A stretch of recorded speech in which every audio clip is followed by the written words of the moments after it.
सत्यानन्दचिदात्मने सर्वान्तरात्मने श्रीमद् वेङ्कटेशाय मङ्गलम्।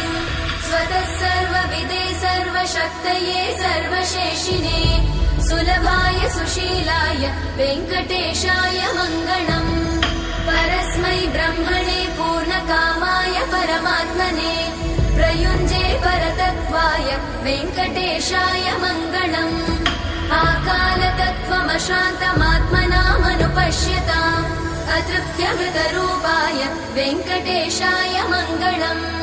प्रायस्वचरणौ पुंसां शरण्यत्वेन पाणिना कृपया दिशते श्रीमद् वेङ्कटेशाय मङ्गलम्।